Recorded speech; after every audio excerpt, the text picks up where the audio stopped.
I'm sure you've heard the term or the phrase before, fit to lead. I was looking up that phrase and actually it dates back. I don't know when it was actually coined, but on record, it dates back to the early 1800s. And what the phrase fit to lead meant in the allegedly in the OG form, in the original form, was to be physically, mentally, and spiritually fit to lead a community. There was a standard that they would hold leaders to, apparently, that you had to be physically, spiritually, and mentally fit in order to lead a community. And apparently, according to this record, that if you weren't fit in those ways, you couldn't lead a community. I just got to ask myself for a moment, am I physically, mentally, and spiritually fit to lead? Am I fit to lead? And I want to I want to live my life in such a way that I am so disciplined, that I hold so tightly to extremely high standards, and I'm driven by vision, that I am physically, mentally, and spiritually fit to lead. Okay, so fit to lead as a leader, powerful. And that could be maybe something a little bit different to you in your world, in your context. But I'm not so much going to talk about spiritual health today. I would love to get into that sometime because, I am a person of faith. And at the very core of this company is our faith in the Word of God, and our faith in the Bible. I'm a Christian. This is a kingdom-based, Christian-based company. I understand not everybody who is a client of Valor is. However, I'd love to have more of a conversation with you about that offline sometime. But I want to really zone in on the physical fitness part of being a leader. Okay? By the way, there's a quote that I love, and I want you to write this down if you're taking notes. Jim Rohn, he is a personal development guy, and he has so much great content out there, just archived stuff after decades of being in the personal development realm. I encourage you to go look him up, Jim Rohn, Rohn. Some people say Ron, irrelevant. So he has a quote that I love. It says, "Take care of your body. It's the only place you have to live." You have to live. Take care of your body. It's the only place you have to live. Wherever you are today, whatever city, state you're in, you don't necessarily have to be there. I'm in Shreveport, Louisiana. I'm in my house right now. I won't say the address. Because people be crazy. But I don't have to live here. Now you could argue, yeah, you are living in obedience and all the stuff you have to. Like, I get that. But I can be disobedient and not live here. When I say disobedient, I mean to the call of my life to be here, etc. I'm assigned here. Yes and amen. I get that. However, I can't live in someone else's body. This is the only place. This. It's the only place I have to live. And so we got to tend the temple. You got to tend to your body and take care of it. Okay. So again, for the quote's sake, he said, take care of your body. It's the only place you have to live. Okay. So I'm going to give you 5. I read an article on LinkedIn and it stuck out to me. Every now and then I will write only original content. Every now and then I'll just add emphasis to something that encouraged me. There's nothing wrong with that. Just give credit where credit is due. So I'm going to read the framework of a LinkedIn article that I read. And then I'm going to, of course, add emphasis to us. Okay? For us. All right. So 5 reasons why physical fitness is vital to leadership. Here are 5 reasons why physical fitness is vital to leadership. I'm not saying you got to be in the gym every single day. I'm not saying you got to work out and eat like a bodybuilder. I'm not saying you have to go crazy. If you want to, great. It feels really good to do so. I have been losing my mind lately in physical fitness, and I love it. I feel I got so much stinking energy. And I feel like I can produce at a such greater level. I'm usually, honestly, if I ever feel like I'm in a slump, I know we're going to get into our points. If I ever feel like I'm in a slump, like just mentally, if I'm in a fog, honestly, I'm like one, maybe two really good workouts away from just snapping back in it. For me, of course, I pray and I do all that stuff and I have other boundaries and etc. But for me, the gym does it for me so often. I just get in there and I get a good workout, and usually I'm back on my rhythm of things. I'm like one workout away. It's just really interesting. But anyway, so here are 5 reasons why physical fitness is vital to leadership. Number 1, the law of mimicry. The law of mimicry. In other words, the law of imitation, the law of replication, the law of doing what I see. So you can just put in parentheses next to this example, the word example. There's power in being an example. As a leader, I feel like there is a call, there is a mandate, there is an assignment to be an ultimate example, not perfect, but one who is extremely disciplined, one who is driven by vision and mission, one who is strategic, one who has incredible standards on their life, that when somebody looks to you, they can be inspired and encouraged. I want to live my life in such a way. It was a couple years back. One of my mottos was be wildly inspirational. I just want to live in such a way, whether you want to do what I do or not, I just want to live my life and be wildly inspirational, encouraging, that I just pour my life out to others, that my life is an example. Again, not perfect. And it's important as a leader to not act like you're perfect, because perfection's not repeatable. It's not replicable. You can't, it's not real. It's definitely not relatable, because I don't know about you, but I mean, you might be perfect, but this point ain't perfect. My standards hadn't always been perfect. My discipline hadn't always been flawless. But I always try to be honest about that. But okay, so back to the point, the law of mimicry.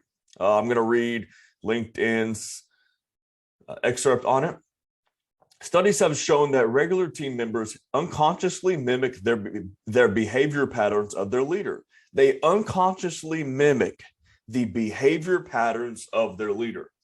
If a leader is undisciplined or not punctual, their subordinates tend to follow suit. In the same way, a leader who does not make caring for their body a health a priority will have team members who will mirror this as well. I think the few words that really summarize this is team members unconsciously mimic the behavior patterns of their leader. Whether you have team members, staff, clients, customers, congregants, whatever it might be, family members, that's a whole different conversation, right? So leadership is about being the best example that you could be of, again, standards, discipline, work ethic, vision, mission. Those are some of the core thoughts here. So leadership is about being the best example that you could possibly be. All right. That's number 1, the law of mimicry, M-I-M-I-C-R-Y. Number 2, mental wellness. Mental wellness. Like I said earlier, your mental wellness is affected by your physical health. And as a leader, it's not always the physical output that wears you out as a leader, because some of us, we work more with our heads than we do our hands. So for me, it's the mental fog that I can slip into. But again, something happens when I go and I do something physical. They say if you work with your head, then go do something, with your hands, and it helps serve the head. So go out and do something physical, active, go for a walk, get outside. My doctor not too long ago, my head was in a fog, so I just went to see her just to have a little checkup. And she prescribed me nature. She literally prescribed me. She goes, I want you to go to the garden a few days a week. We have a garden here and just walk around. And man, that helped. But I was active at the same time. I was moving my body, and that's why doctors will tell you, if you're feeling anxious about something, do something that your body doesn't want to do. In other words, that your mind says is not possible. So they say go for a sprint as long and hard as you can. Do as many push-ups as you can. Just do something that that you don't feel like doing at all. And it affects your mental state, your mental wellness, your mental health. I'm not saying that this is the ultimate fix. I'm not claiming that. I don't know enough about all of this to make such a claim. However, I know for me, I deal with mental stuff on the regular, and I know a lot of you do as well. We've had conversations. So my health life, my fitness life, my physical health life, in other words, my gym time, that has gone a long way as far as my overall mental health. Okay, so here's what LinkedIn said about mental wellness. Exercise is one of the best ways to manage stress because it boosts your brain's feel-good neurotransmitters called, you might have heard it before, endorphins. Also, by solely focusing on your body's motions for a period of time, you focus less on the day's stresses, at least for a while. Sometimes it's good to just unplug your mind for a minute and let that thing rest. That's why every now and then you got to reboot your phone, you got to turn off your iPad, laptop. It's just good. Your brain works the same way. According to an article by the Mayo Clinic, exercise also, Mayo. I literally just forgot to say that, and I do their studies. I just went blank. Maybe I need to go for a run. Exercise also reduces symptoms associated with anxiety and depression while improving sleeping patterns. So you heard it there, straight from the article, just a powerful, powerful thought. And I think we should put a little bit more focus on our mental health as leaders and not neglect it. Okay? Because there will come a day that your body or your mind will say, hey, I wasn't meant to be plugged in this hard, this long, and this much. So it's going to make itself go through a little bit of a reboot. But you can do a little bit of damage control is a strong phrase. But you can avoid a lot of that. The unnecessary bouts that you have with your brain misfiring and shutting down. Okay, number 3, physical fitness, the importance. Number 3, creativity. Oh, I'm sure you relate to this. I'm way more creative and innovative when I feel physically healthy and physically fit. Okay. Being physically fit gives a leader the ability and brain space to use creative thinking to its utmost. 100%. I got a creative on this call right now. Studies suggest that even moderate levels of exercise increase cognitive abilities and will help you make better decisions and design creative business strategies. Oh, if I have a big day and I know I'm going to be at the whiteboard a lot or at the planning table, like today, I got a lot of creative stuff that I'm doing.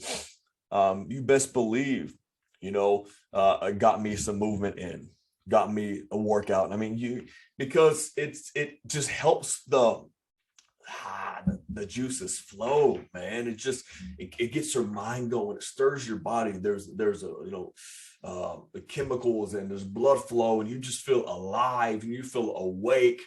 You ever gotten a workout in the morning and then went to your office, wherever that is, and you feel like you were like 8 levels above your other team members because they woke up like 32 minutes ago and they're chugging their first cup of coffee?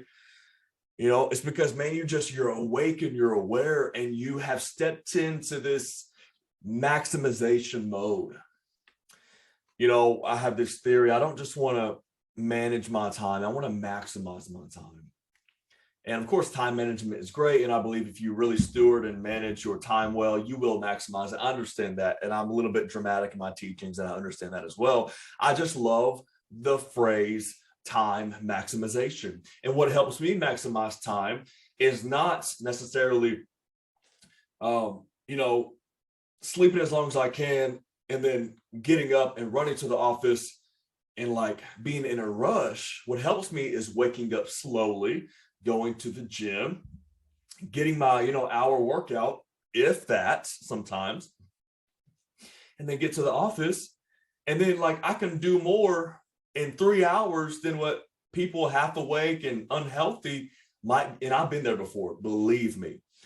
Than what people might do in a full workday, because my body's stirred. I'm awake. I'm aware. I'm creative. I'm innovative. Leaders don't just do; they create. They innovate. They don't just repeat. They create. Okay, and being physically healthy, that really helps with your creativity. If you are already inclined naturally to be a creative, can you imagine what you could produce? What level you could produce on if you were physically healthy to the utmost as you can be? It would be incredible. Again, I'm in this equation as well. Number 3, that was creativity. Number 4, productivity. It goes hand in hand with what I'm talking about, because oftentimes for me, I associate creativity not just with building graphics or taking pictures or, producing a video. For me, creativity oftentimes is my process of innovation that allows me to be productive and value production over busyness. Okay, so number 4 is productivity. LinkedIn said, just like a car that is top condition and filled with gas can go on long trips without incident. Now let me, I phrased that wrong. Just like a car that is top condition and filled with gas, just like that kind of car can go on long trips without incident. So a body that is physically fit can produce all that it is required to produce. So it's saying your car is in great shape, oil change, gassed up, all clean, feeling good, clean inside and out, producing at the top level. LinkedIn, this article is saying in the same way, your body can produce at such a level and really hit potential because you are physically healthy. So production, and you've heard my thought on productivity. Our aim is not to just be busy. I think we live in the midst of an epidemic of distraction and of busyness, and we call it being effective. Oh man, we call busyness being effective. Because we're busy don't mean we're producing anything.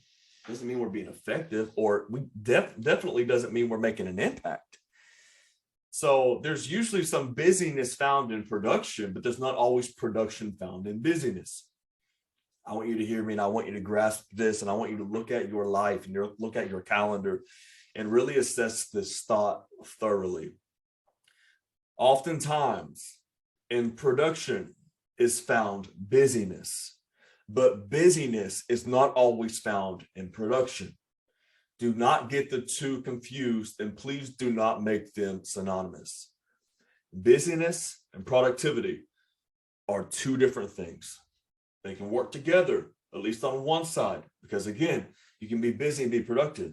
Just because you can be productive and be busy, but just because you're busy does not mean you're productive. Okay? So you got to do things that work, that are impactful, that are actually producing results. All right. We should do like a result assessment. Look at your entire life and say, okay, what kind of result did this produce? And I get it. Sometimes there is, clerical, busy, administrative, daily, dirty, whatever you want to call them. There are things that you just have to do as busy work. You can call it that, but at the same time, I mean, it is making a difference because those things have to be done. Okay. So productivity, that's number 4. Number 5, last but not least, for our thoughts today, confidence. Man, if that's something I see a leader lack oftentimes, and I have fought this like crazy, and I know really powerful leaders who are lacking or have lacked confidence. This is so common. Just because it's common doesn't mean that it's right, or we have to lack confidence. We don't have to, okay? But being physically healthy, I found that it really helps your confidence levels. Now, I understand we as faith people, the Christians that are watching this, full disclaimer, I understand that our confidence comes from the Lord. I get it, okay? There is a natural confidence, though, that we cannot overlook that really helps us perform and produce an impact.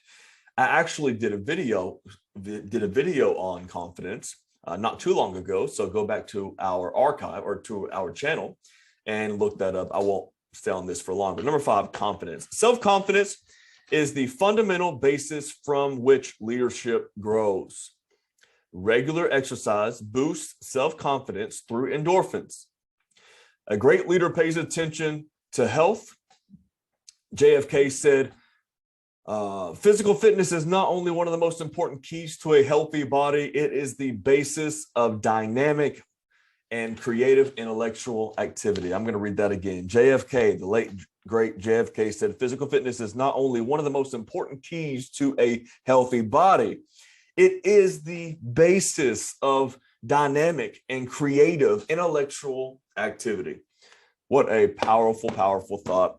Go back and watch the video on confidence. Recap. I can send you the notes, but confidence goes a long way. So once again, the law of mimicry, mental wellness, creativity, productivity, and confidence. There are many more, but being physically healthy goes a long way. There are 3 kind of overarching empires to physical fitness, of course, physical health: sleep, exercise, and nutrition.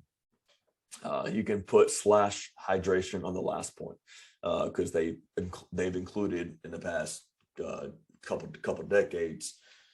Hydration is part of nutrition. Okay, so sleep, exercise, nutrition / hydration. All right, so I want you to dive into those in your own time and say, okay, how's my sleep? How's my exercise? How's my nutrition and hydration?